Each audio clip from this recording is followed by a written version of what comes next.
Hey everyone, I'm Mackayla, and today on the Soundtrack of Our Lives podcast, we have Anthony of Lost Becomes. Hello, everyone. Yeah. So, Broken Mirrors just came out. What has the reception been like for that song? It's actually probably our most successful song, and outside of Jesse Leach being a part of it, which was kind of a last minute thing that we kind of threw together. It was kind of like a Hail Mary play, and it just worked out so well. But yeah, no, it's definitely the most successful, most positive review. I only got like two mean things said to me on, I think it was Metal Injection or one of those websites. Hmm. No, PRP. PRP Okay, had the yeah. So, but I'm used to it. It's okay. I'll take anything. that's awesome. And then you guys also put out a music video to go with it. Yeah, it was a lot of fun. We had like a full day of the song was pre-recorded before Jesse got there, and then one day he did the vocals, then we shot the video of just me and him. Hmm. The whole band shot was already done. And yeah, our drummer Sean from Watch Up Media did the video, and I'm very happy with how it came out. It's very like raw and just to the point. Yeah, I thought it was really fun to watch. Thank you. I'm just having so much fun. Yeah, and coming up with those ideas, like screw it, let's just play. Yeah. So I mean, I think there's such a weird culture surrounding music videos right now. yeah, everything's content and everything's kind of like digested really fast. And I find myself guilty of it too. If you listen to something, I'm like, I don't want to listen to it again. I don't want to watch it again. I already Hmm. watched it. But a lot of people have been going, I'm rewatching this. This is a lot of fun. I'm like, That's awesome. it's really nice, but I hope people find whatever they need from it. That's my goal personally. And then you guys also have the album Sonder coming out January 21st. Yeah, I'm very excited. We've been sitting on this record for a while, and it all kind of like we had some stuff pre-written from the first record, but then we kind of scrapped stuff, reworked stuff, and it's just been a very long process, and I'm really excited to put it out. So why did you guys choose to put out Broken Mirrors as the first song people heard from the album? Technically, this is the second single because we have our song LOF, but that Okay. was put out so long ago. Like when we were originally going to release the record last year, or yeah, last summer, but it just the timing wasn't right, and we were just trying to rework some things. Like, Hmm. but then now we sat on Broken Mirrors, and then Jesse said that he could do it, and then that's when we're like, oh, we should put this out before anything else because this is a lot of fun Yeah. and we want people to be excited. I'm really proud of like every song. It's it's funny how like we all came together, sat down and really got our ideas like through to each other, I guess I Hmm. could put it. Because like everyone listened, everyone kind of bounced ideas off of each other, and it was just a really fun experience and a big learning one. Yeah, no, but so we decided this single's really strong. We'll announce the record. Bada bing. Yeah. I love it. So with so many different voices, how do you make sure that everyone feels heard? That's still there's some growing pains there. It's funny because I call them all my significant others. I'm like, I have to make sure you're all good once a day, and they all have to reach out to me or else I feel like abandoned. But no, it's like a little family. Like I don't know what I would do without my bandmates. And so me caring about them that deeply makes me want to listen to them, Hmm. and then vice versa, even though we're all really mean to each other. It's like brotherly, sisterly love. Yeah. So, Well, if it works for you guys, it works. yeah, no, exactly. I feel like every band has different ways of communicating. Yeah, I've seen like our friends in Moontooth. We did a weekend run with them, and like they've been a band for a lot longer, and I've watched them have conversations without even talking to each other.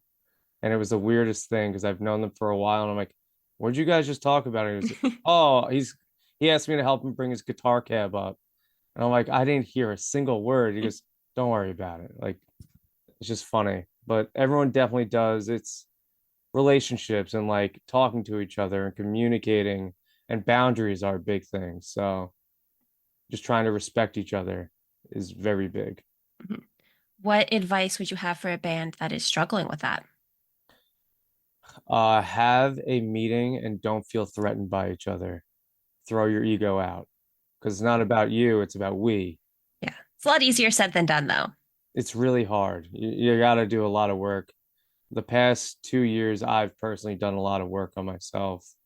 And then a few band members also have been through some stuff, but it we're all growing and becoming older together. And it's just if you want to do it, do it. If you don't, don't. Hmm. I feel like that's what it kind of comes down to. Yeah, because this is stressful, it's tasking. It's the most fun I've ever had, but like we did a 10-day tour and it was the longest thing I've ever done. And just learning how to preserve my voice because like different weather affects me. I'm asthmatic. Like, Hmm. do I take my inhaler and then the medicine affects my voice in a certain way? Am I hydrated? Like, am I talking too much? It's all it's all just taking care of yourself and each other. So, Do you have any favorite shows from tour or ones that stand out more than others? um, I'm gonna be typical and say the hometown of AMH. We played locally and it was pretty packed out. It was the first like really packed out show we played, and it was right when we were in the middle of the tour because of how it was routed. And just everyone reacted to all the songs, even though they didn't know them. Hmm. And it was just really like nice to see. Yeah. And like it was like it made me all warm and fuzzy, if you will. Yeah, that's awesome. Yeah. I feel like everyone kind of, there's something different about hometown shows. Yeah, you get to see people even if you saw them the week before, seeing them in that moment, excited to support, and like it just means a lot when like people that you care about come out and support you. Hmm. So, I think that doesn't get talked about as much, so much as like the support from family and friends is really important. Like fans, yes, are important, but you can't really do it without, the family and friends support. yeah, that's where it starts when you're in a band. It's funny, I was just talking about this. Like when you're starting out, you really need the support of your friends and family. Like, hey, it's our first show. You're not gonna have a crate like metal bands typically want like this violent show of like people going crazy, crowd surfing. But in reality, your first show is usually the calmest, and everyone's just watching you essentially do the thing that you've been working on for a year and Hmm. showcasing it like, hey, this is the vision. Like, this Yeah. is what I've been working on. I'm sorry I didn't make it to dinner this night. I'm sorry I missed our lunch date, but at first it's that, and then you build your fans slowly, and then you still need the support because this is kind of like again, it's like a thankless job because you seem a little egotistical, being like, hey, I'm on stage. You should be paying attention to me. But like Hmm. sometimes like the comments get made and then people go like, oh, that band stinks. And then you hear it and you're like, oh, I'm kind of like a loser, whatever. But I have like my siblings that I'm one of five. They've all said extremely nice things like, oh, don't listen to that guy. My fiance would be like, "Oh, don't listen to them. You're great." And it means a lot. It it's very like soft, but I I need the support. Yeah, I think there's something special about support from friends and family. Yeah, but I could probably talk about that for hours. I mean, we can keep talking about it if you want. It's up to you. No, we can move on. Okay. So when you guys go in to write a song, it doesn't necessarily have to be one from this album, but what does that process typically look like for you? So it's funny if I can talk about Broken Mirrors. Yeah. Anthony Lapardo, who owns Westfall, the studio that we recorded at, and sorry if my cats are loud, I but can't hear them at all. It's all fine. right, cool. So he joined the band with our drummer Sean that shot the video with Watched Up. Broken Mirrors, he sent to me completely written by himself. And I wrote the lyrics within 45 minutes Wow. because I was coming home from Manhattan on the train, just tired, and something hit me. And I was like, I'm trying to tell this story about myself, blah, blah, blah, which when I write lyrics, me personally, I just write the words and then I find meaning later on. Hmm. I'm like, what am I trying to say? Like, what does it mean I locked my keys in my car? Did I literally lock my keys in my car, or am I shutting myself out from the world? Hmm. And so that's kind of what I do for my stuff. But going back to it, Anthony sent the song and said, "Hey, is this a good idea?" And he goes, and I listened to it first and I went, "Absolutely. We need to work on this." The rest of the guys learned it, and then I just put vocals over the demo and we were good to go. Hmm. But some of the other songs, Brian would come in with a riff, and then Anthony would come in and like kind of move stuff around because he's the producer, and just yada yada. And then everyone else follows suit. So when you're putting together an album, how do you kind of choose the order of the songs? That like right now you can see the track listing and all the song titles. Like I use Apple Music. All the songs are there. I put the track listing together and then I bounced it off of everyone and they went, no, no, no. What about this here? And I'm like, okay, I'm gonna listen to it again. But if it doesn't feel right, I'm gonna fight you on this. And that's again just calming your ego down. But Hmm. so me personally, I put the track listing together and then it was literally me fiddling and creating a playlist going, ooh, this one here. I don't know. This one needs to follow this. Like, what do I want to hear? Hmm. And then I would go on long car rides and make my fiance or my dad listen to the record and be like, does this sound good? And it's just, yeah, whatever. Did they give any helpful insights? Here and there, like, ooh, I like this one after that. And I was like, are you sure? Like, that's how meticulous I am. And I send it to a lot of friends, like, hey, uh this tracking that track listing like does it make sense, do the names look funny together, it that's all. I'm a freak when it comes to that. I can sit for hours. So how long did it take you to put together the track listing for this album? 6 months. Wow. It was a big fight and I like explained each detail and everyone went, we're tired of talking about this, you have an idea, we're going with yours. Like that they trusted you enough. Yeah, I'm very thankful that they do, and I don't think anyone else wanted to sit and be that tedious. They're kind of just like, okay, all the songs are out. That's really what matters. Yeah. I feel like this day and age, people don't always listen to the album in order anyway. They'll just go in and hit shuffle. Yeah, I can't do that. Like any new record, I have to start from the beginning. Unless I've heard the single multiple times, like that band Better Lovers that we talked about before the podcast. Um, I listen to those singles like into the ground. I can't listen to them anymore Hmm. unless like when it first came out, I was like, okay, I'm not gonna skip. That'll be my rule.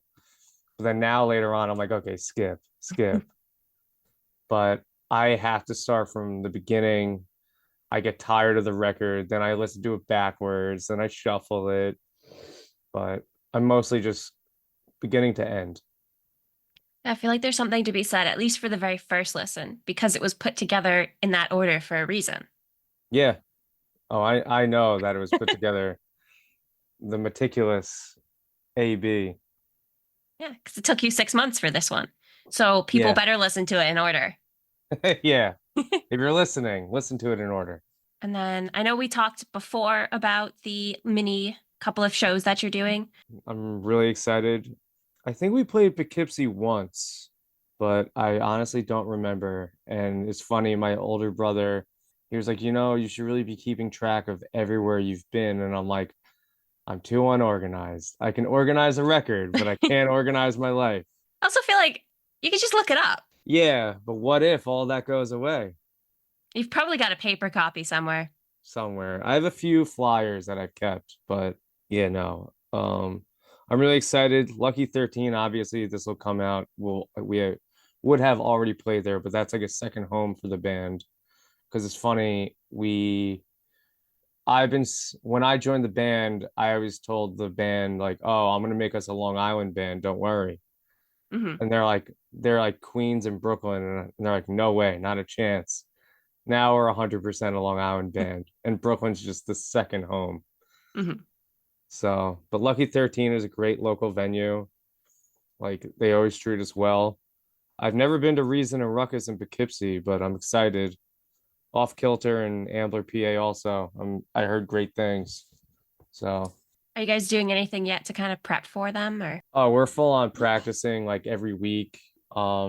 I practice alone. I do the car practice. So, like the yelling in my car, everyone looks at me like a psychopath, but I drive a lot for work. So, I'll just be practicing, walking down stairwells of buildings and just singing my own songs like a weirdo. But I only get a few head turns. It's not so bad. That's And good. that's what I do. It's funny, not to brag or pat myself on the back, but we just got played on Sirius XM for That's Broken Mirrors. awesome. Thank you. And I got to meet up with my mom and go listen at our local post office because that's where she was. And she sat in her car teary-eyed and she went, I used to yell at you for screaming in your room, and now you're on the radio. And I went, yeah, this is all for that. I told you I was trying. But See, yeah. Mom, it was worth it. Yeah, exactly. I don't recommend just screaming in your room for no reason, though, to anyone that's listening. Yeah, no, definitely figure out how to get a closet and like put clothes like all around. Don't suffocate yourself, but just try to silence it. And don't be afraid of the judgment from your family or friends. So, is that the first time that you heard yourself on the radio? Luckily, we've been played before, but like it was at like an awkward time and no one could catch it. Hmm. Because like at the time my mom didn't have Sirius XM, or just Sirius now, excuse me. But like this time was a big deal because it was like in the middle of the day, no one was like running out of their job or the house to go grab something, and this was like Hmm. a good time that worked for everybody, and all of our friends got to hear it. It was just cool. That's awesome. Yeah. What was it like kind of being able, I know you've been played before, but being able to actually hear it this time? What was that like? It was weird. It was like this is real.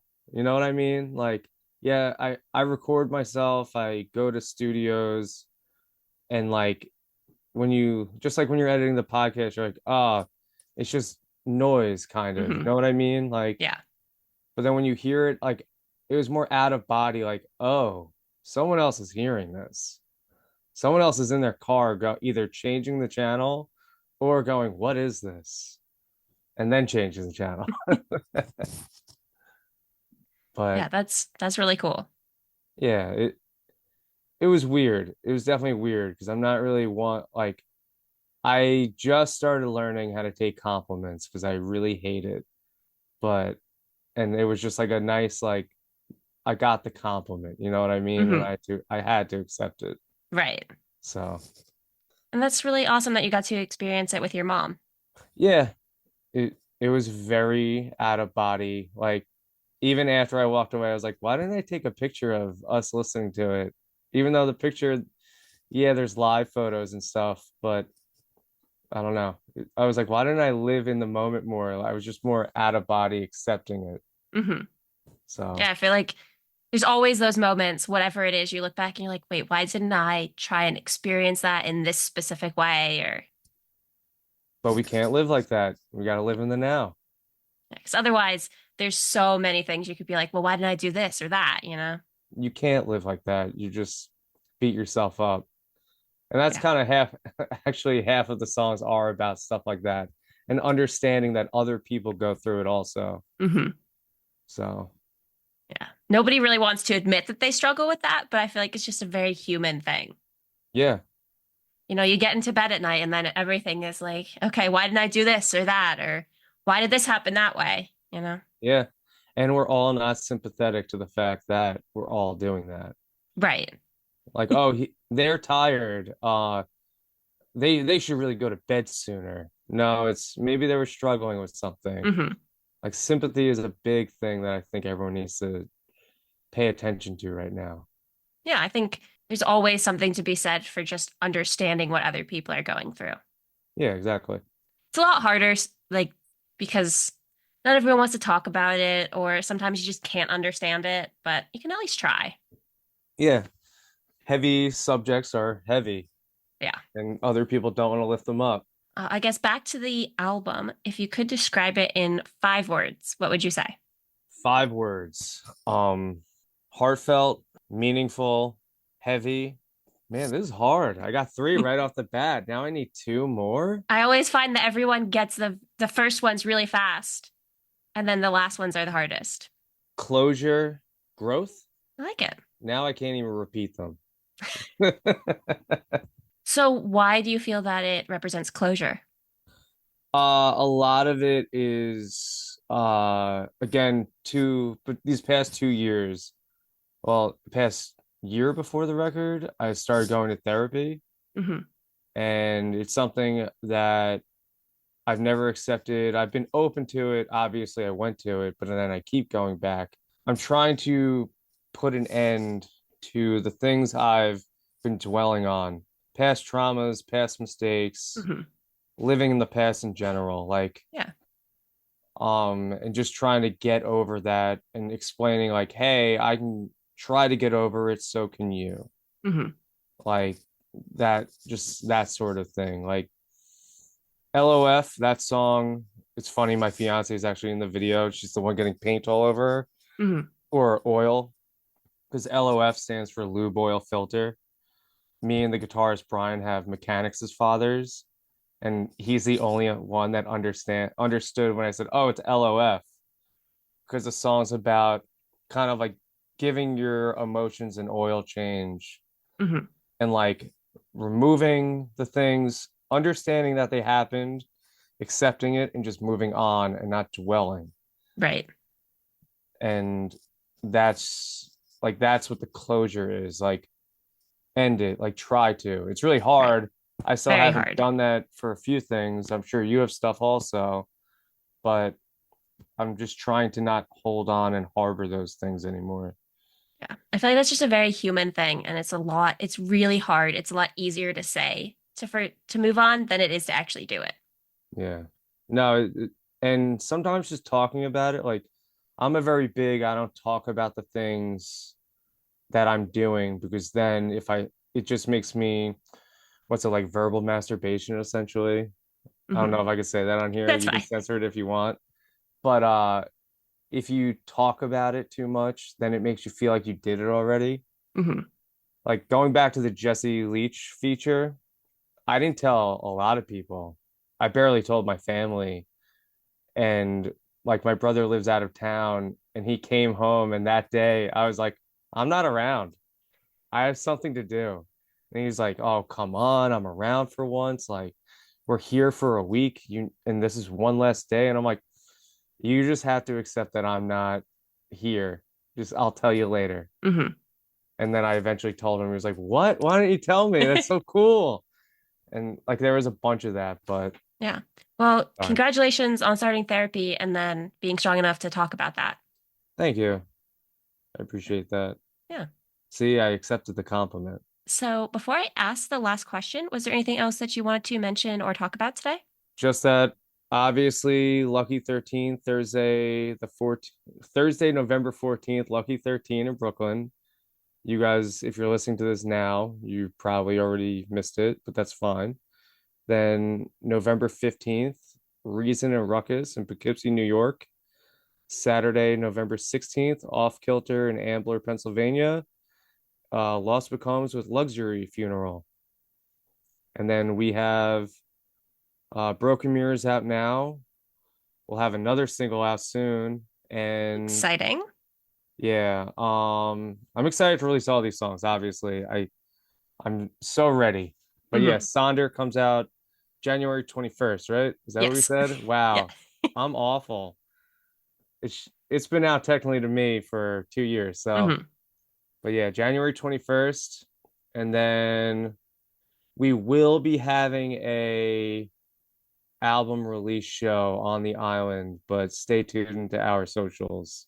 At Lost Becomes on Instagram and everywhere else. So the last question is, what is the soundtrack of your life? Man, you want like, so I'm a diehard Mudvayne fan. Do you know that band at all? Yes. I argue about that band a lot, like Mudvayne, Slipknot, but like I got into music listening to Michael Jackson with my family. That, and then my mom showed me Jethro Tull, and I was like, wait, what's this? Then Rocky Horror Picture Show came up, even though I hate musicals. Um, but the soundtrack to my life, is it a playlist or is it one record? It is however you want to answer it. Man, that's so hard. And I listened to another podcast and I was kind of ready for this. Hmm. And I had the question of, is it a playlist or is it one record? If But I could have, it's your life. I can't tell you what your soundtrack is. I'm going to ask what's yours. Yep. Okay. Okay. The greatest record of all time, in my opinion, it's not Mudvayne, it's not Slipknot, but it's Nine Inch Nails, The Fragile. That is a great album. And the reason why I think I love it so much more now is because I didn't live through the moment of it being out and just hated by everybody. Hmm. Like Trent Reznor put it out in a weird time. All the sounds and the songs themselves sound completely different from each other, and they kind of sound like they don't belong on the same record, but they do. Hmm. Again, I'm a big start to finish guy, but in theory, there's no correct way to start that record because it's a double album. Hmm. So you either go left or right to left. I don't know, you make up the rules, but um that record has been the biggest inspiration for me at least because musically like I write my own solo stuff under this name NQA, and it's taught me that you can basically do anything, be uncomfortable, Hmm. try it. Like try it out and just see what happens. If people comment, at least they're commenting. What Yeah. are you gonna do? So, but yeah, that record being hated and then me not knowing that, being like, this is the best record I've ever heard. But then uh like now it's everyone talks about Pitchfork. They like gave it like a one or something. Hmm. And now everyone's like, this is like one of the best albums of all time. You guys were wrong. And then they had to like admit that they were wrong going back to it. Hmm. So Yeah, it yeah, is interesting how much the time music comes out and influences how it's perceived. yeah. Like what is it? Like Slipknot's right now celebrating, they just got done celebrating their 25th anniversary of the first record that when I heard, so I got into music listening to Korn, Follow the Leader. My brother showed me that and I was like, what is this? There's bands? What's that? Hmm. And then I listened to Slipknot and that was like my found like artist. I was like, Hmm. what's this? I need more. And I would just destroy that CD in my CD player. And like that's what really engulfed me and sent me forward. But at the time, everyone was like, this is a joke. There's nine guys running around in masks. Now yeah, I literally have a magazine with those guys celebrating 25 years of this stupid record, quote unquote. Hmm. But it's inspiring. Yeah, Music's very annoying and amazing at the same time. it's a good way to describe it. Yeah. So yeah, the Fragile Nine Inch Nails. That's the soundtrack of my life. I like it. But what's yours? Okay, I would have to say, do you know the TV show The Office? Yeah. Yeah, that would probably be it. Just any Office episode. Oh, we can Um, talk TV shows too? Okay. it can be anything. Mine probably used to be The Office because when me and my fiance started dating, I would watch The Office.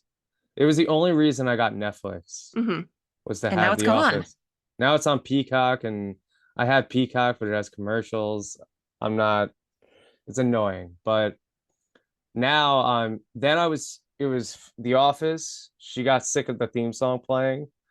And then I went to Futurama and now I'm Simpsons. I've been doing Simpsons for the last 7 years. Hmm. So like Homer's voice is probably the soundtrack of my life. Yeah. But Nine Inch Nails the Fragile. You know what I mean? Hmm. Yeah, I listen to The Office to fall asleep. I'll just like shuffle the episodes. Do you listen to the Office Ladies show? Sometimes when I'm driving, yeah. Yeah. If I remember to put it on, yes. Oh, you're not subscribed? You got to be subscribed. Now they have enough money. That's iHeart. They're good to go. Yeah. Sometimes sometimes they would tell stories about the episode and it ruined the episode for me because I would notice the thing going on in the background. I'm like, Hmm. oh yeah, this is a TV show. It's not real. Right. It's pro wrestling. Everything's pro wrestling. But yeah. Yeah. Well, you already mentioned where everyone can find you, but if you want to say it one more time.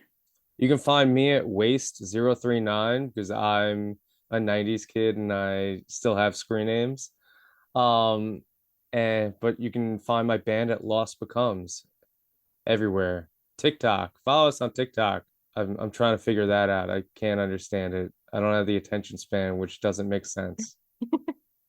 I know TikTok is such an it's an very interesting app. Yeah. I probably sound like an old man saying I don't understand TikTok, but I don't. A lot of my friends understand it, and I'm like, "Can you explain it?" And they're like, "No." Right, that's the thing. It's like I understand it, but like I don't get it, you know? I want to be able to do two things at once. That's the negative. Hmm. And you can't. It turns off my podcast and or music, and I like to scroll while I'm listening. So, Yeah. Well, thank you so much for taking the time to talk to me today. thanks for having me. Yeah. Have a nice rest of your day. You too. Thank you again. Yeah. Bye. Listeners, be sure to check them out and make sure to subscribe and follow us on Instagram, Twitter, and TikTok at STO Lives Podcast. Thanks for joining us.